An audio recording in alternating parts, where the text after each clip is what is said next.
Hey guys, I'm Nick, and on this episode of the Scran Line, I'm super excited to show you these salted caramel popcorn macarons. These are like a fun thing to bring to like a movie night, or you want to celebrate a movie coming out, anything movie related, it's perfect. I don't know why I did that, that was a weird hand gesture. Anyway, moving on, these are the ingredients you need to make them. Okay guys, so the ingredients you're going to need are some powdered sugar, almond meal, caster sugar. I've got 2 batches of egg whites here. Now both of those are 110 grams each. Some soft caramel chew candies.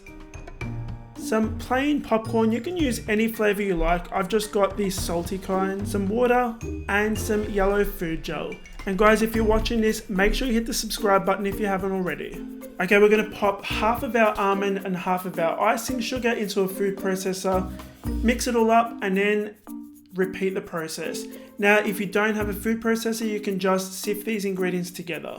Make a little well in the center and you're gonna add your first batch of egg whites, mix that up until it forms a paste. Now, at first it's gonna seem like it's not gonna form a paste, but just keep mixing and it will form a paste. You're gonna cover that with plastic wrap and set it aside. Moving on to our syrup, we're gonna add our water and sugar into a small saucepan. Give it a very gentle mix, try not to spill the sugar out onto the hot plate. For this recipe, you're going to need a candy thermometer. You can grab them from your local kitchen supply store and you can even grab them online. They're not that expensive. I'm gonna get a lot of questions from people saying, how do I do it without a candy thermometer? I don't know. I think that you should only make this with a candy thermometer, and it's just better that way. When you reach 115 degrees Celsius, you're going to put your second batch of egg whites on to froth up. Now once you reach 118 degrees Celsius on your syrup, you're going to very slowly, in a thin and steady stream, add that very hot syrup to your mixing egg whites on high speed. Once you have it all in there, continue mixing for about 3 minutes on high speed. And then you can add your vanilla extract and yellow food dye. Continue mixing that for a couple more minutes, and then you're going to stop the mixer and scrape down the bowl just to make sure that everything colors evenly. Then you can mix for a couple more minutes. Now guys, when you can turn this upside down, you know it's done. Hopefully when you do try it, it actually is done. Otherwise, I've just caused you to have a massive mess to clean up. You're going to add about a spatula full of those egg whites to that almond mixture from earlier on.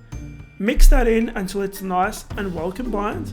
Then you can add the rest of your meringue and mix that. Now, this is the point where most people make the mistake. They over mix the batter.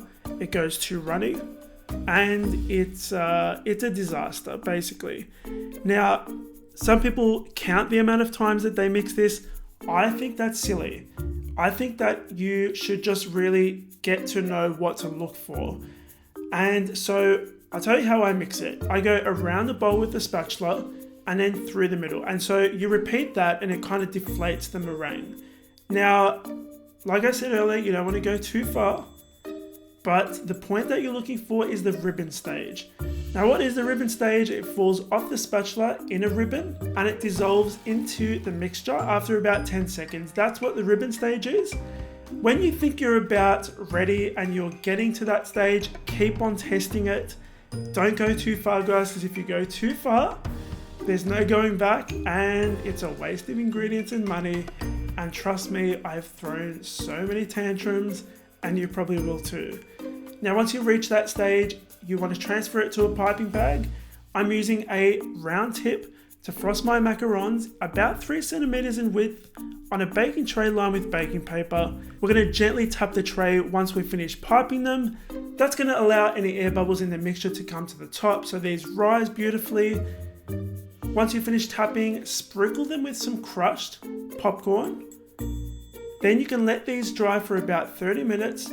Once you can touch them and they're not sticky anymore, pop them into the oven on 180 degrees Celsius for about 8 minutes. Once they finish baking, leave them on the baking tray before you try taking them off. Otherwise, you're going to have your second disaster. For the frosting, you're going to add some salted caramel sauce. A recipe for that is on my website. Into some buttercream frosting. Also, recipes on my website. Mix it up until it's well combined. I'm using a Wilton number 32 star tip to frost my Ooh, I almost said cupcakes, didn't I? That could have been a disaster. To frost my macarons, and then we're gonna pop a little bit of that candy in the center, and we're gonna pop another macaron cookie on top. I hope that I have not said cupcakes in this video, because if I have, I can just see the comments. Now, that's pretty much it. Okay guys, so those were my salted caramel popcorn macarons. I hope you enjoyed watching this video. If you did, make sure you hit the like button. You're going to find the recipe on my website, thescranline.com. Link for that is in the box below. If you haven't subscribed and you're watching this, make sure you hit the subscribe button. I upload 2 new videos a week for you guys. I'll see you guys on the next episode of the Scran Line.